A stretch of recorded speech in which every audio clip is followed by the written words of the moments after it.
We're going to have Pam certainly come back. She's macrobiotics early in our child rearing time. So, Matt, you can blame some of the recipes on Pam that we started early in life, and but we actually took cooking classes, and really was as Matt talked about, going to experts, going to people that have been there, done it, learned it. I think Pam is such a great thing. I think the hardest thing when you hear any of us talk, you see us talk after years and years of working on something, but we started at the same place everybody else did. And I think, there's something, the three P's: perfection, procrastination, and paralysis. And we all suffer from, I can't do it good enough, I can't do it good enough, so why do I start at all?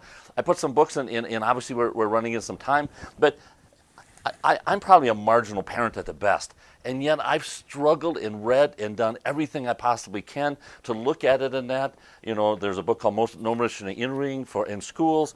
It just talks about when your kids come with questions, what you need to do is ask them. And so when they said, what's up? And you encourage them by not answering their question, but asking them, because you want to know where that question comes from. And I'm going to talk about that in just a minute in that.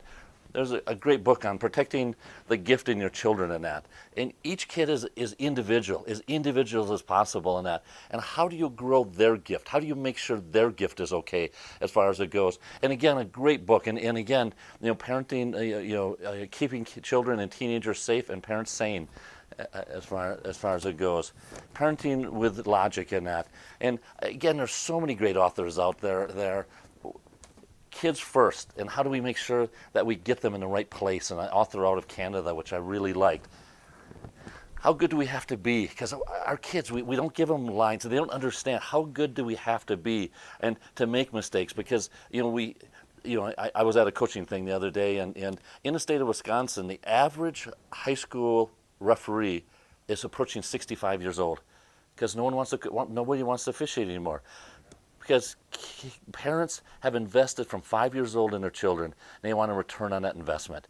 And they've just become crazy. And so nobody's going, the amount of kids that ever going to get a college scholarship are minuscule. And even if somebody gets a college scholarship, think in Division I soccer, 9 kids out of 24 entering kids have a scholarship. So they divide that scholarship up. So it's not going to get anybody there. One of my very favorite books on that, I had a chance to meet her in person a couple times in that, Lee Waters. She's done, I think, well over 200 research articles on kids, character strengths. She uses the VIA Institute. Just an amazing, wonderful person. I also think she's had struggles. She talks about them. She's really open about them. She surrounds herself with experts. But again, how do we help kids be kids? Because if we don't take care of ourselves, our kids at times will need us to be the best at their very worst moment. And if we're not our best, we will be not a best. When I go around and teach around the country, one thing I do, and I sometimes hesitate because I'll have people close their eyes and remember when somebody at 5 years old was not their best when you need them to be. Remember at 7.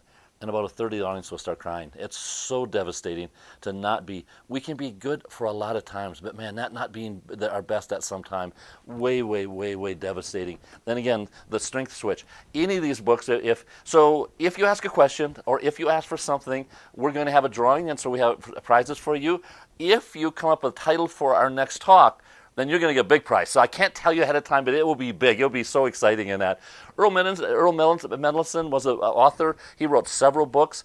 He wrote a book called Malpractice about women in health. He wrote a book How to Raise Your Child Despite Your Medical Doctor. I had a friend, a chiropractor, that put it on his billboard. It wasn't very well received in his community, but just taking charge, being educated about what we do to ourselves as far as it goes.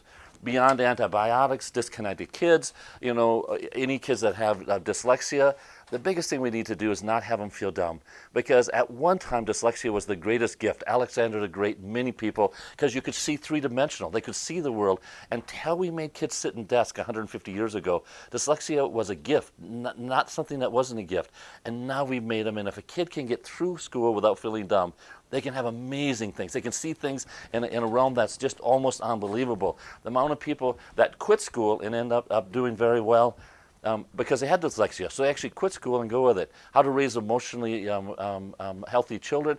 I think we have to have a plan, and I'm going to just go through just a couple more books in that teaching children values, who do you want our kids to do, and look at the different things. And this is honestly just a few of the books that I have out there, because it is the greatest challenge you'll ever have and the greatest gift, raising your children.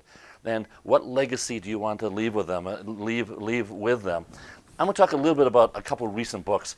So The Power of Showing Up by Daniel Siegel. Daniel Siegel is a researcher out of Stanford University. He's written, I think, 6, 7, 8 books. So it's the most recent one.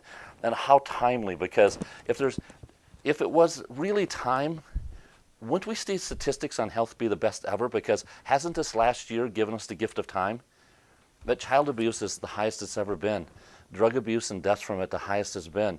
Children in depression, we've never seen numbers like this, and I'll talk a little bit about it. So time obviously didn't give us anything.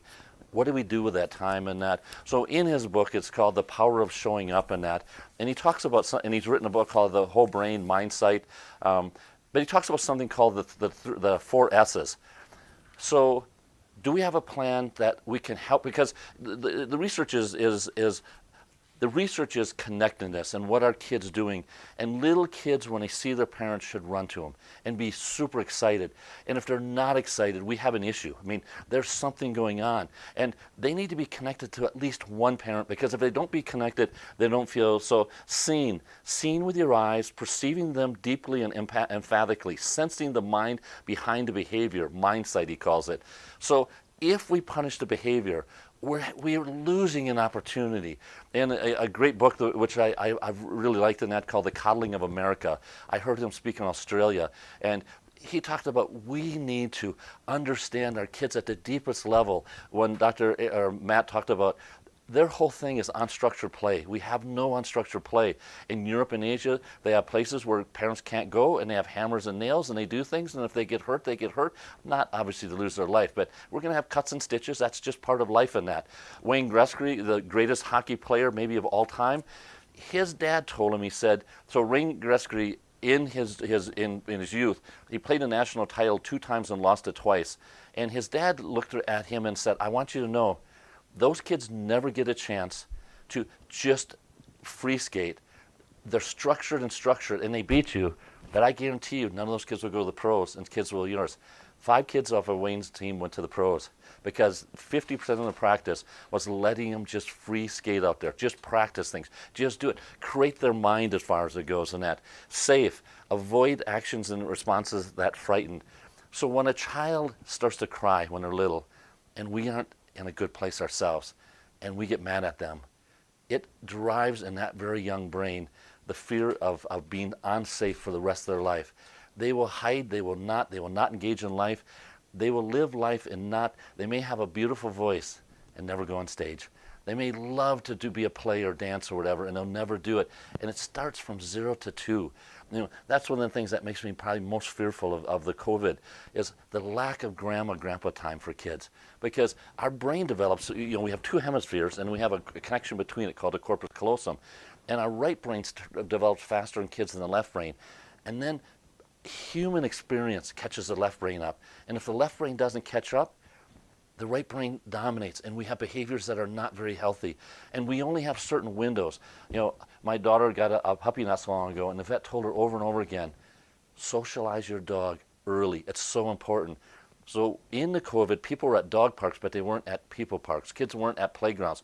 We don't see kids at playgrounds. If you go to the dog park, the parking lot's full. Go to the playground. There's nobody there. I mean, we need to. So we have to think of these 4 S's more than ever. Soothe. When they have a difficulty, help them manage the difficulty. Don't remove the difficulty. Help them manage it in that. If the chain comes off their bike, help them in the process of putting it back on. Do not put it back on. Help them in that process. If they don't like something, they have something wrong with it at school, help them with the process of that. I talked to last talk a little bit, and I can't tell you how many young girls from the ages of 6 to 12 that I get a call from a parent that says their stomach hurts just horribly bad. And I just ask them, when they come home from school, I want you to not, because when your child is hurting, what do? Well, what's wrong? How was everybody? Did people treat you okay? Were things good at school? Was anybody not? And we ask them, and we reinforce and reinforce. And it just absolutely kills them. So when I can get them to change their behavior, talk differently to them, almost always the stomach pain goes away because the stomach pain isn't a condition. The stomach pain is a result, and the result of the world feels unsafe. It's not soothing in that and secure. We help them develop an internalized sense of well-being. So in the book Mindset talks about growth mindset, fixed mindset.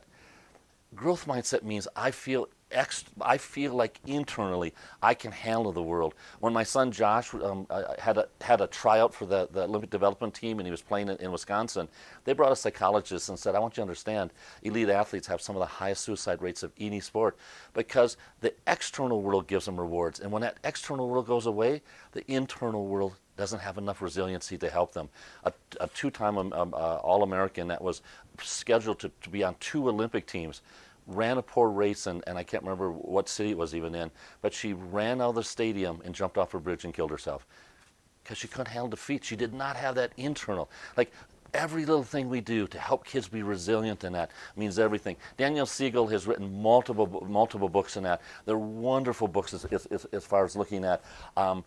He's a researcher, like I've said, from Stanford. I think he's well worth reading. I think Being Parenting is an enormously tough job. I think Coddling of America is one of the best parenting books ever because if we don't do something different, we can't yell at each other. We can't scream at each other. We can't make that different ways of thoughts, different ways of feeling, different ways of looking have any effect. That's not okay to do.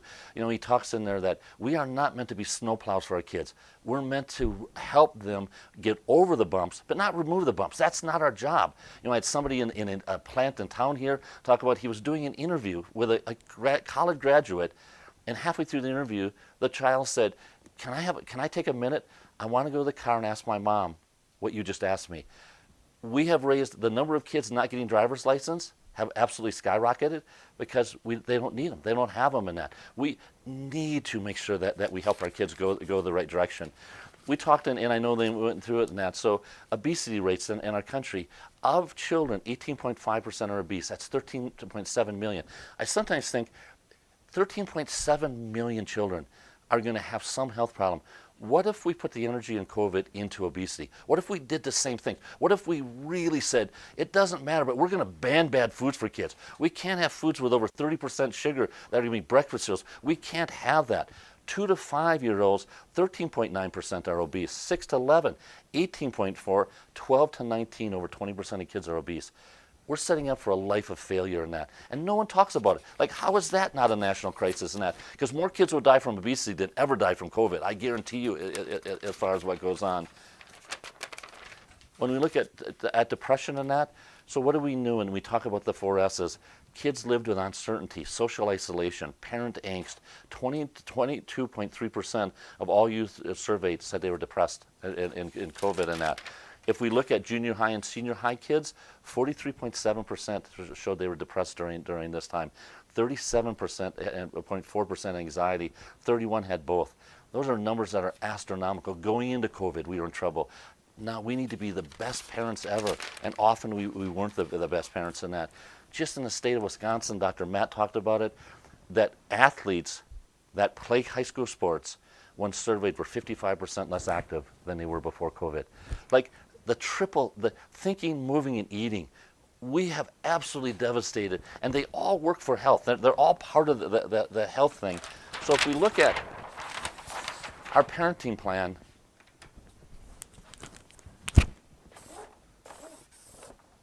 what's our mindful plan for moving, for thinking, and for eating? And do we have one? I mean, what do we want our legacy to be? What do we want our kids to have resiliency? Because our kids are not. You know, you think the second leading cause of death for children is suicide.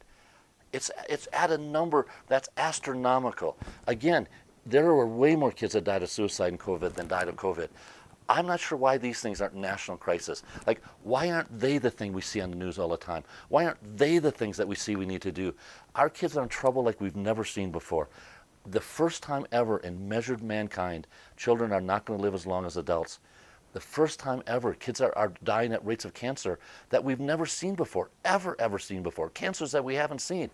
When we take the blood of an umbilical cord, it has 300 toxins, things that we've never seen ever before as far as it goes in that.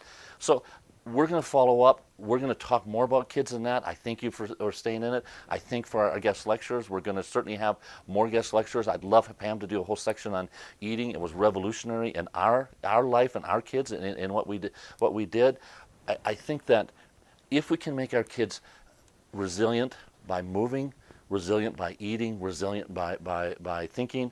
When Pam talked about, and she shared, off screen a little bit, that before she started eating different, her emotional stability was a lot different. Once she started eating better, her emotional stability was way better.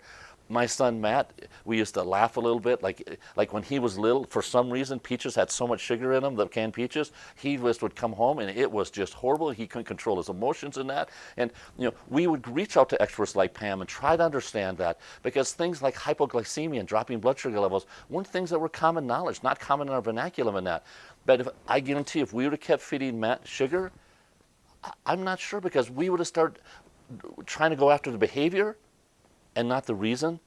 And when you go after the behavior long enough. So I'm just going to end on two kid stories in that, and you've heard me say them, but I want us to understand that, one of these books here said the greatest way to raise kids are three things. Maslow, I think, actually said it.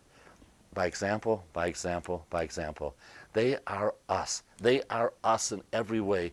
Dad doesn't eat broccoli, kids don't eat broccoli. Dad's not nice to mom, kids aren't nice to mom. Mom's not nice to dad, kids aren't nice to dad. Whatever we do, they are us. They're watching everything. Every facial expression we have, everything. Their brain is just wired to see everything. When sometimes their little voices will say something, you'll say, I didn't think in 100 years you saw that. I didn't think you'd notice that. They notice everything, consciously and subconsciously, as far as it goes. So the VIA is so any of you that want any of these books, you send texts, you send emails, you want questions, but the values and action character strengths are a survey you can take. And so there was a young man, he was 14 years old, an elite hockey player, and he was really struggling. And we did the VIA. And so he's super on like his natural tendencies would be not to organize. So he's a kid that will probably forget a hockey skate 3 out of 4 nights. He'll forget his jersey, he'll forget his, and he had a dad that number 1 character strength was perseverance and number 2 was bravery. And this kid's 14 years old and doesn't want to be in the world anymore. And so we talked about it, and about 5 minutes, 7 minutes into the talk, Dad started crying. And he said, I've perceived raising my child that when he forgot his skate, it was disrespectful. When he didn't take his garbage out, it was disrespectful. When he didn't, and he said, I've tried to make him me, haven't I? And he just started crying. And I start crying when I tell this story. And so 6 weeks later, the kid sent me a picture. He was going around the net with a stick above his head when he was 10 years old, and he said, thank you, Dr. Bouch. I haven't felt like this since I was 10 years old. 6 weeks of letting him be him. And so I had Dad put together a list that he went through his hockey bag every night, because that's Dad's strength. That's his superpower, because it's not your son's superpower. He'll grow up to be a fine person, even if he forgets his hockey skates or his stick or whatever. He'll be okay. Those aren't skill sets that are going to make a difference in the world. Those are skill sets that made a difference in his dad's world, because that's his superpowers. His kid was the one that goes in the locker room and makes everybody feel good. He's the kid that has superpowers way different than that. So we're meant to be a guide from the side for our children, not a sage from the stage. We're meant to see and understand their reactions. And when they break something or do something or go something, never assume it's because of some wrong reason. Never be in such a bad place, you've taken such bad care of yourself, that your first reaction is to yell and get angry. That's not what they need. And it will affect them for the rest of their life, especially in this COVID. Kids have been so beat up, so hurt, so harmed, so lack of touches and hugs, so lack of grandma time and grandpa time. It's just unbelievable. We need to be the best we've ever been. And that means taking care of ourselves. That means going for walks. That means the reward systems are about things that make humans better. You don't make a reward system, you cleaned your room so we're going to go have McDonald's.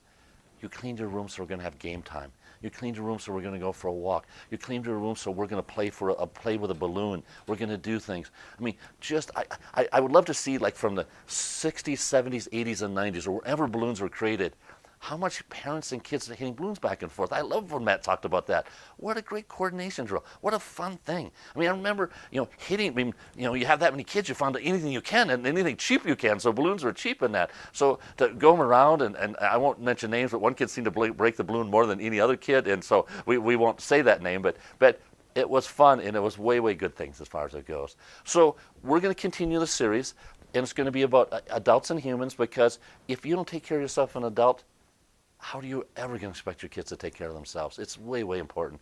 For any of you that watch this, please share this on Facebook. Share it to everybody you can. Get as big an audience as possible, because this isn't like a little thing. This should be the crisis we're talking about. It should be the thing that we talk about all the time. It needs to change in every which way. How our school systems, everything. We need to make sure that the individuals survive in that. So thank you so much. And thanks to our guest speakers.